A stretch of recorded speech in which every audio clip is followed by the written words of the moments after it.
to the world. Subscribe now to the Hot 97 YouTube channel. It's Ebro in the Morning with Laura Stiles and Rosenberg. Ladies and gentlemen, you got on Ebro in the Morning. Shout to Mama Stiles. Rosenberg is here.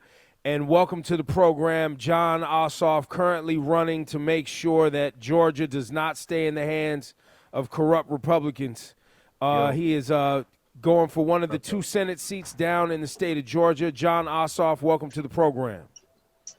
Ebro, good morning. Thank you for having me. I'm glad to be here. How you doing? I'm doing great, and I've never interviewed someone while they were on a bus. Yeah, moving.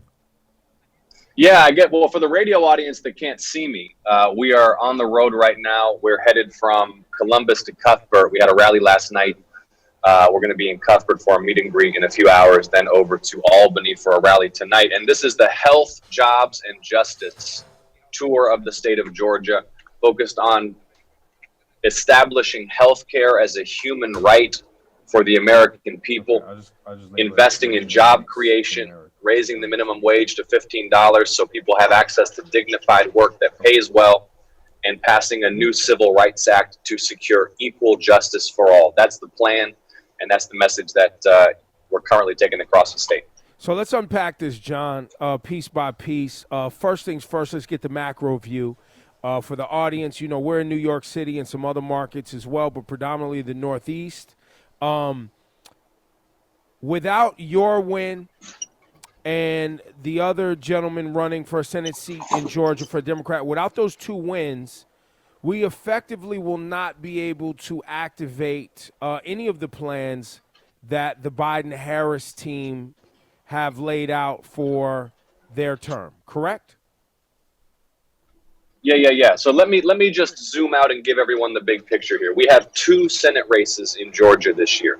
That's unusual to begin with. And both of these Senate races have gone to runoffs because you got to clear 50% to win. Nobody cleared 50 in either of the races in November. So we have January 5th runoffs with early voting open right now. And these two Senate races will determine which party controls the United States Senate. And so if folks recall how it was in Barack Obama's second term when Republicans controlled the Senate and they blocked everything that President Obama tried to do, they're going to try to do the same thing to Joe and Kamala if they can. But if we win these two Senate races, then we can actually pass legislation to help people. We can raise the minimum wage to $15. We can pass a new Civil Rights Act and advance comprehensive immigration reform. We can reform federal drug laws and legalize cannabis. We can invest in infrastructure and clean energy to make America the #1 producer of clean energy in the world, create millions of jobs while we're at it, and save our environment. We can make sure that everybody in this country has access to the best healthcare in the world without having to worry that a lack of wealth or your zip code will prevent you from getting the care that you need. We can upgrade our public school facilities. We can invest in transit solutions. There is so much that we can do as a people. Now that Trump is gone, we can write the next chapter, but only if we win these two Senate races. So for everybody who is tuned in Georgia right now, please vote today. Early voting is open. Don't put this off to January 5th. Be a part of this moment. Get it done. Make your voice heard. I humbly ask you to support me and Reverend Raphael Warnock, who is running in the other U.S. Senate race. Yeah, Jon, since the second you stepped into politics to run in that special election in Congress a couple years ago, you've received support from heavy hitters. John Lewis, late great John Lewis, Stacey Abrams, Bernie Sanders. A lot of people have gotten behind you. What is it that you bring to the table and that you stand for most that has brought people like that to see your vision? Well, when I was 16 years old, I read John Lewis' memoir, Walking with the Wind, in which he tells the story of how in his early 20s, he led the Student Nonviolent Coordinating Committee, his time in the movement. And growing up in Atlanta, I was always steeped in and fascinated by civil rights history. And I wrote him a letter asking if I could learn from him or interview him or spend some time with him or volunteer for him. And being the kind of man that he was, he actually gave me my first job. So I cut my teeth working as a very, very young man for John Lewis. But I eventually became disillusioned with the political process, the legislative process in Washington after working for another member of Congress from Georgia. And I went into investigative journalism. So I run a company right now, Rosenberg, that produces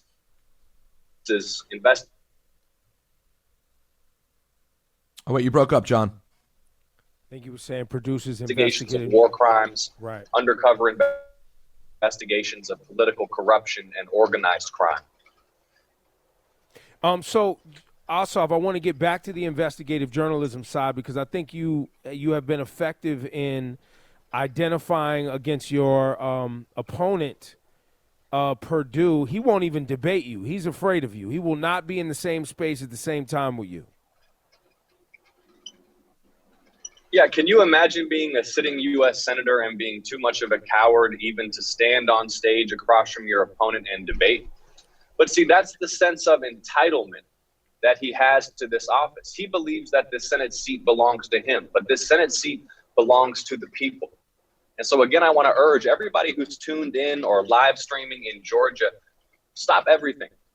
Go and vote right now, because we've got a U.S. senator who won't answer questions in public, won't debate, hadn't held a public town hall meeting in 6 years, openly sells meetings for corporate money. And when he learned about COVID-19, when they were getting private briefings in Washington about the threat this virus posed to us, his first call was to his stockbroker to buy shares in producers of vaccines and medical equipment, while he told the rest of us that this disease was no deadlier than the flu. It's totally unacceptable.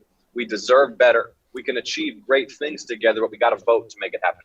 Is there any way to vote if you're from Georgia and you have not taken the steps already? Is it too late? At this point, you have to be registered, and if you are, then you can pursue it? You have to be registered to vote in Georgia, and I encourage all eligible Georgia residents to go to electjon.com/vote. Or, hey, everyone listening, just grab a pen and a pad real quick, or whip out your phone unless you're in the car.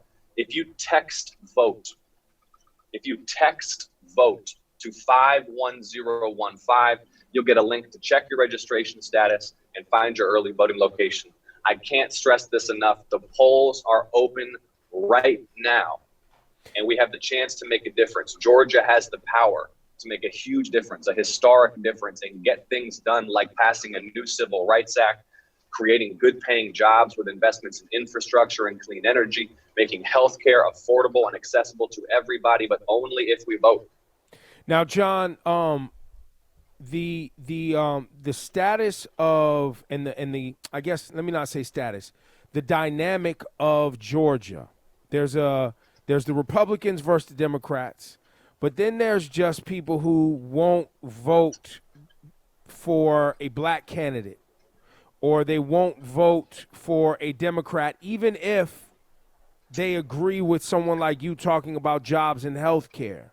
When you're traveling around Georgia right now, what exactly are you seeing and hearing with voting people who may not identify with the Democrats because the Democrats are tied to Black Lives Matter, or they're tied to, if they've been positioned as, this political organization that's tied to defunding police. But you have a candidate like yourself that's talking about jobs and health care. Are you able to break through that noise? Yeah, that's why we're doing what we're doing right now. And it's worth putting this in historical perspective. The Republican Party's strategy in the American South since the early 1970s, called the Southern Strategy, is about dividing Southerners along racial lines so that we can't form a multiracial coalition demanding economic opportunity, economic justice, health care for all people regardless of wealth, investment in communities that are struggling. And what we're doing right now in Georgia, like just think about this, Ebro, that right now in Georgia, the standard bearers for the Democratic Party in these two Senate runoffs are the young Jewish journalist, son of an immigrant. That's you. Mentored by John Lewis. And that's me. And a black preacher who holds Dr. King's pulpit at Ebenezer Baptist Church, who pastored John Lewis. And we are building a multiracial, multi-generational, multi-faith coalition that is demanding the basics in life: health, jobs, and justice. The same thing that ordinary people here in Georgia, across the country, and everywhere on earth need to thrive. And we are cutting through all of the normal noise and nonsense by focus on what we can do to improve daily life for working people in the state. Well, I gotta say, I really love it. I'm not as look. I do believe Georgia's going to get out and vote. I do believe that, and I loved what we saw, from Atlanta and Georgia specifically, in the election that we just had, and how close things were, so that you guys had to get to this runoff.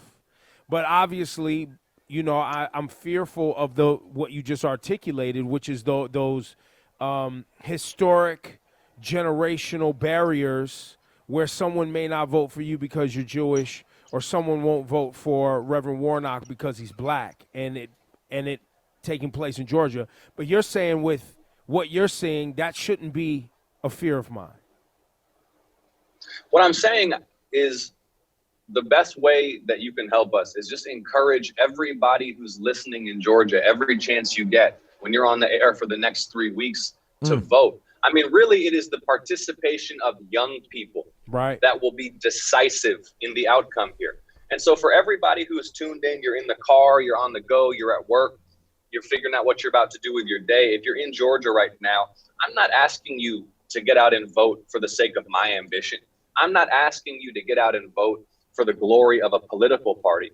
I'm asking you to get out and vote because this is going to be the closest election in our state's history. And hanging in the balance is whether we're going to be able to actually pass legislation that helps people, whether you and your family will be able to get the health care you need without breaking the bank account or risking bankruptcy, whether we will pass civil rights legislation so that we can end the race and class inequities in our criminal justice system, whether we're going to invest in upgrading public facilities that ordinary people use, like public schools and transit and transportation and hospitals and clinics, as opposed to just wasting tax dollars on war and giveaways for wealthy political donors. Those are mistakes. And I hope that people are feeling a sense of opportunity and hope with Donald Trump leaving. But remember again what happened to Barack Obama. The Senate blocked his every move for years and years because Mitch McConnell, who's the Republican leader in the Senate, is just a ruthless operator who pursues power for its own sake. So we have to win these elections so that we can get things done for the people. And I'm asking people to make a plan to vote, get out there and vote early. Text VOTE to 51015 if you're in Georgia to find your polling place, get all the details that you need. John, good luck, man. I really appreciate it. We'd love to come back. And thank you for having me. Well, I want to have you back after you win this in January, because I'm very intrigued and want to have deeper dialogue around your investigative journalism, because I'm sure there's some things that you have found out that will be useful in the months and years to come as we try to make sure our democracy is, I guess, unleashed from the grips of these mob criminals and this corruption, because it's very deep and it goes back some generations. It does. Corruption is at the root of so much of what is wrong in our political system.